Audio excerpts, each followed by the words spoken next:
সুপ্রিয় দর্শক বন্ধুরা, আপনারা যারা লাউ চাষ করছেন বা লাউ চাষ করবেন ভাবছেন, তাদের জন্য একটি গুরুত্বপূর্ণ টিপস। লাউ ক্ষেতের যে মাচা আছে, মাচার নিচে যে কুশিগুলো আছে সেগুলো আপনারা কেটে দিবেন।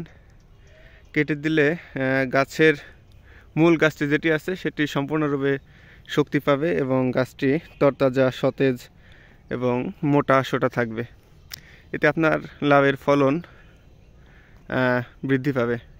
নাজমুল ভাই, তুমি কিছু বলো যে গাছের যে আগাগুলো আছে গাছের এই মাচার নিচে, সেগুলো কাটার উপকারিতা কি? হ্যাঁ হ্যাঁ, উপকারিতা ভালো হবি, গাছটা মোটা হবি, ফলটা ভালো দিবি। গাছ আসল কথা হচ্ছে যে এই মাচার নিচে যে গাছগুলো বের হয়, আগা বের হয়, এগুলো তো অনেক শক্তি তোমার মাটি থেকে শোষণ করে। হ্যাঁ হ্যাঁ হ্যাঁ তো এগুলো কেটে দিলে মূল গাছ যেটি থাকবে এটি আর কি শক্তি বেশি পাবে, তাই তো? হ্যাঁ হ্যাঁ, শক্তি বেশি হবে, মাল ভালো ধরবে। হ্যাঁ, ওইটাই। তো আপনারা যারা লাউ চাষ করছেন, তারা অবশ্যই এই টেকনিকটি খাটাবেন।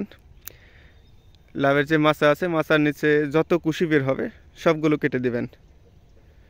তো বন্ধুরা, ভিডিওটি ভালো লাগলে অবশ্যই লাইক, কমেন্ট, শেয়ার করবেন। আজকে এ পর্যন্তই। সবাই ভালো থাকবেন, সুস্থ থাকবেন, এই প্রত্যাশা করে শেষ করছি। আল্লাহ হাফেজ।